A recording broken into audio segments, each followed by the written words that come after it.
హైదరాబాద్ అత్తాపూర్లోని ఒక కార్ల సర్వీస్ సెంటర్లో అగ్ని ప్రమాదం సంభవించింది. దానికి సంబంధించిన బ్రేకింగ్ న్యూస్ చూస్తూ ఉన్నాము.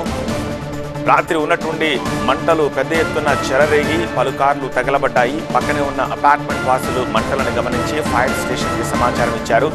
నిమిషాల వ్యవధిలోనే ఫైర్ సిబ్బంది రావడంతో పెద్ద ప్రమాదమే తప్పింది. అయితే ప్రమాదానికి సర్వీస్ సెంటర్ నిర్వాహకుల అలసత్వమే కారణమని స్థానికులు అంటున్నారు.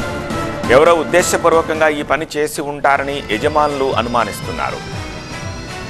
దీనిపై మరింత సమాచారం మా కరెస్పాండెంట్ శ్రవణ్ అందిస్తారు. ప్రమాదం మంటలు చూసాము, చాలా ఎత్తుకు, అంటే బిల్డింగ్ అపార్ట్మెంట్ హైట్ వచ్చాయి.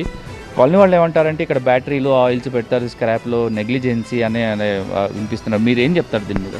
ఇది యాక్చువల్గా వర్క్షాప్ ఎస్టాబ్లిష్ దగ్గర నుంచి కూడా మేము స్క్రాప్ ఇక్కడే మెయింటైన్ చేస్తున్నాం. ఏ ఒక్కరోజు కూడా మేమున్న ఈ 10 సంవత్సరాలు 11 సంవత్సరాల్లో కూడా ఎటువంటి పెను ప్రమాదం కూడా మాకు మైన్యూట్గా ప్రమాదం కూడా జరగలేదు. ఇది కేవలం ఎవరైనా ఇంటెన్షనల్గా ఏదన్నా చేసి ఉంటేనే ఇది అవ్వాల్సిన ప్రమాదం అనేది జరిగేది. మేము ఏదైతే మా మీద చెప్తున్నారో మీ బ్యాటరీస్ ఆయిల్స్ మేము ఇక్కడ పెట్టామంటున్నారో మీకు కూడా చూపించాము. మాకు సపరేట్గా సెక్షన్స్ ఉన్నాయి. ఆయిల్కి సపరేట్ సెక్షన్ ఉంది, బ్యాటరీస్కి సపరేట్ సెక్షన్ ఉంది. బయట సైడ్ నుంచి ఏదన్నా బయట నుంచి వేస్తే కానీ ఇది అంటుకుంటే సంభవం జరుగుతుంది. ఎందుకంటే షాక్ సర్క్యూట్ వల్ల జరుగుంటే నాకు వేరే అదర్ ఎలక్ట్రిసిటీ పనిచేయకుండా ఉండాలి. బట్ ఓన్లీ ఈ ఒక్క పర్టికులర్ ప్లేసే అగ్ని ప్రమాదానికి గురైంది అంటే కంపల్సరీ నాకు ఏదో ఒక ఇంటెన్షనల్గా ఎవరైనా ఏదైనా చేసి ఉంటే నా బుద్ధి.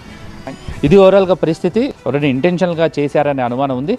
సీసీటీవీ ఫుటేజ్ ద్వారా మేము కూడా దీని మీద ముందుకెళ్తామని వీళ్ళైతే అంటున్నారు. విత్ కెమెరా పర్సన్ రామకృష్ణతో శ్రవణ్, TV9, అత్తాపూర్, హైదరాబాద్.